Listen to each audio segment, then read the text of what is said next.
పూజ చేసి దాని మీద వంట చేస్తే తినదంటే ఈవిడ. అదే నిజమైతే రైతు భూమి పూజ చేసే వరి పండిస్తున్నప్పుడు నువ్వేం తినకూడదు? మరి తినేస్తున్నావే.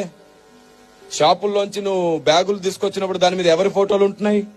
వారి ఇష్టదైవం ఫోటోలే ఉంటున్నాయి. మరి ఎలా తెచ్చుకుంటున్నావు? ఉదయం నువ్వు షాపుకి వెళ్లి 1 కేజీ షుగర్ కావాలని అంటే ఫస్ట్ వాళ్ళు షాప్ తెరిచి ఏం చేస్తారు? తమ ఇష్టదైవానికి మొక్కి షాప్ అంతా తిప్పి మళ్ళీ తర్వాత డబ్బుల పెట్టెలో కూడా ఆ తర్వాతే కదా నీకు ఇస్తున్నారు. ఆ లెక్క ప్రకారం నువ్వు ఏ షాపులో ఏం కొనకూడదుగా. మరి ఎందుకు కొంటున్నావు? చివరికి కటింగ్ షాప్కి వెళ్తే కూడా వాడు పూజ చేయకుండా కట్ చేయట్లేదు. ఎందుకు కట్ చేయించుకుంటున్నావు? ఇలాగే ఆలోచిస్తూ పోతే నువ్వు బస్సు ఎక్కావు. బస్సు ఎక్కగానే ఖచ్చితంగా అతను ఏం చేస్తాడు? ఓ అగరొత్తి వెలిగించి పూజ చేసుకుంటాడు. ఆ తర్వాత బస్ స్టార్ట్ చేస్తాడు. ఆ లెక్క ప్రకారం నువ్వేం ఎక్కకూడదు. ట్రైన్ ని ఎవరో ఒక కేంద్ర మంత్రి వచ్చి పూజ చేసి ప్రారంభిస్తాడు. అలాగైతే నువ్వేం ఎక్కకూడదు.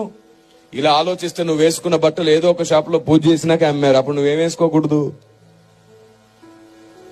చూసారా? ఈ వీచే గాలి ఉంది చూసారు. ఈ గాలిని హైందవ సహోదరులు వాయుదేవుడా అని మొక్కుతారు. అప్పుడు నువ్వు ఏం పీల్చకూడదు. అప్పుడు కదా చచ్చూరుకుంటావు. బుద్ధి లేని లాజిక్లని పెట్టి క్రైస్తవ్యాన్ని ఇంకా వ్యతిరేకంగా శత్రువులుగా మార్చేస్తారా?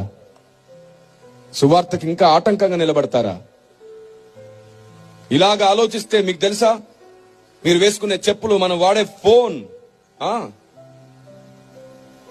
చివరికి నా చేతిలో ఉన్న మైక్, ఇక్కడ ఉన్న బాక్స్, ఇక్కడ ఉన్నటువంటి వాయిద్యాలు, మీరు వేసుకున్న కళ్ళజోళ్లు, మీరు కూర్చున్న కుర్చీలు, అన్ని ఆయా షాపుల్లో ఆయా డీలర్స్, చివరికి కార్లు కూడా వాళ్ళు పూజ చేసి వాళ్ళ షోరూమ్ లో అమ్ముతున్నారు.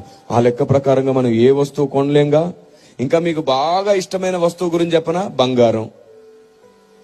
ఏ మార్వాడి అయినా పూజ చేయకుండా బంగారం తయారు చేస్తాడా? ఆలోచించిన ఆశాభంగం తెచ్చి ఇక్కడ పడేయండి. పాస్టర్లు అందరూ కలిసి మళ్ళీ ఇదే కొత్త సంవత్సరం ఇంకా పెద్ద సభ పెడతారు. అప్పుడు మొత్తం మండలం వచ్చి సువార్త వింటారు. ఇక్కడ ఏంటి బంగారం చూద్దాం, వేయగలరా?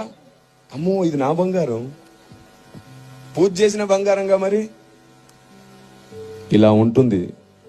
చాలండి, ఇంకెంతకాలం ఈ అజ్ఞానం చెప్పండి. అందుకే మనకి ఏదైనా గొప్పగా అనిపిస్తే పరిగెత్తొద్దు. మోకరించి దేవుణ్ణి అడగండి, ఇది కరెక్టేనా ప్రభు అని. మన జ్ఞానానికి పరిధి ఉంది. ఆయన జ్ఞానం అమితమైనది. ఆమేన్. అనంత జ్ఞాని ఆయన.